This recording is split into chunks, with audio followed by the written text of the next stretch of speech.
everyone, this is Speak Entertainment and we're back again, and here now we have another video for you, and this will be a non-spoiler review of Aquaman and the Lost Kingdom. Now whilst there won't be any spoilers for this film, there could potentially be ones for all other movies within the DC Cinematic Universe, so just beware when going into this overall video. Now for the movie itself, it was released on Friday the 22nd of December 2023.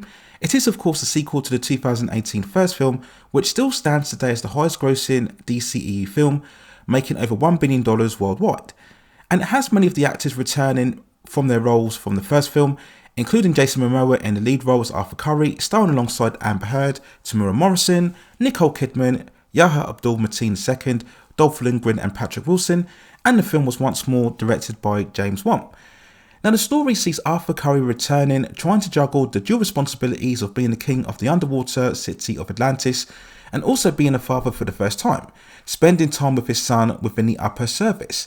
Now unknown to him, David Cain or Black Manta survived their first encounter and is still swearing vengeance against Aquaman, holding him responsible for his father's death. He leads a science expedition into the Arctic regions, and he goes on to attain a powerful black trident. He becomes possessed with the spirit of an ancient king of the Dark City known as King Kordax. Manta is constantly manipulated by this dark spirit manifesting inside him, drives him to unleash the lost kingdom of Necrus onto the world. Unable to find him, Arthur goes to the extreme measures of releasing his imprisoned brother Orm to help him track down Manta's location. As the dark forces continue to emerge, Arthur and Orm face a race against time to stop Manta from releasing the lost kingdom of Arcus. Now going into this film, I had very low expectations. Everything that I'd seen from the trailers indicated that this was going to double down on the CGI spectacle and high energy of the first film, and that was going to be an overblown and chaotic mess. However, I do have to say that this sequel actually was nowhere near as bad as what I'd expected to be. I'd actually say that it's probably the best of the DC efforts within 2023, and I'd even go a bit further to saying that it's actually a bit better than the first film. Now yes, the first film did have that high energy and certainly that visual ambition, but it was overall a bit too chaotic and a bit all over the place, and definitely suffered from pacing problems. And yes, this second film still has those elements as well. It still has the chaotic pacing and also the flippant humour. And certainly when we get Arthur's opening monologue about juggling his dual responsibilities, I was certainly fearing the worst. But as the film goes on, it's actually a bit more measured, or you could actually say it's a bit more restrained than the first film, and I think the result is overall better off for it. The plot itself follows along just fine. There's nothing convoluted or too deep here, nothing special, but it rattles along at a good pace. It does a better job of balancing the humour and more serious elements than what we saw in the first film, and whilst this is far away from any elite superhero standard, it does end up being a mildly fun and entertaining comic book adventure. It's not really something that I'd revisit again, but it's harmless enough, easily something that you can take your kids to watch. And in the lead role, Jason Momoa is his typical screen persona. He does come across as a slight goofball at times, doubling down on his dude bro personality that he's really perfected himself for many years now. And I think to an extent that does take away some believability that he could actually be a king of a huge city such as Atlantis. Now I did like the dynamic between both him and Patrick Wilson, whose character Orm is clearly the most developed and has the most redemptive arc within all of the cast.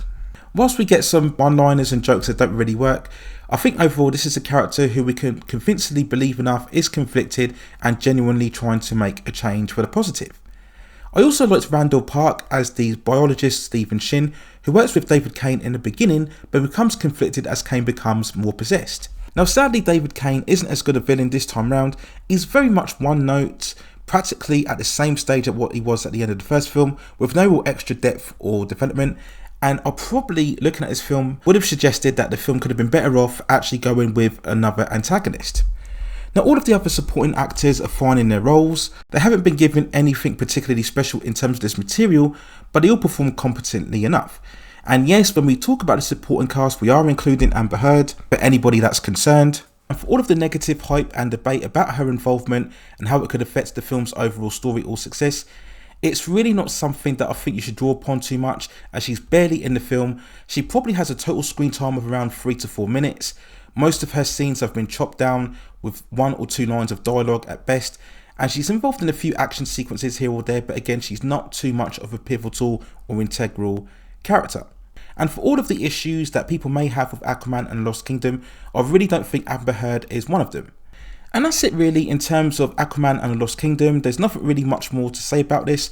Overall, I do think it's a harmless, fun, very light-hearted adventure. Nothing too extraordinary or breathtaking. Nothing game-changing in terms of the superhero genre. It does have similar flaws to the first film, but again, I think it's a bit more balanced, a bit more restrained, and therefore, for me personally, it made it a bit more watchable than the first film was overall. And so then, of course, it does bring the whole Snyderverse or DC Cinematic Universe to a close. Not a real special footnote in any sense or form, but I don't think overall by design that this movie was really meant to be the overall big conclusion to the whole universe. As I've commented many times on this channel, the DC Cinematic Universe has really been a whole mess, probably since Batman vs Superman, and they were at this point where they just clearly wanted to wrap all of the existing movies up before pushing forward with James Gunn's new DC era. So even if you are a fan of the DC Cinematic Universe, I really wouldn't get too hung up on how nondescript this ending is to the overall franchise.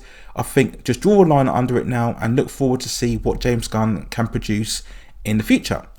So that's my overall thoughts and feelings and review of Aquaman and the Lost Kingdom. Let me know what you think in the comments below, and if you have any other further suggestions or movies or television series or any other subject matter that you'd like to see me cover on the channel, then also drop me a suggestion within the comments and I will see if I can provide further commentary for you on that subject matter within the future.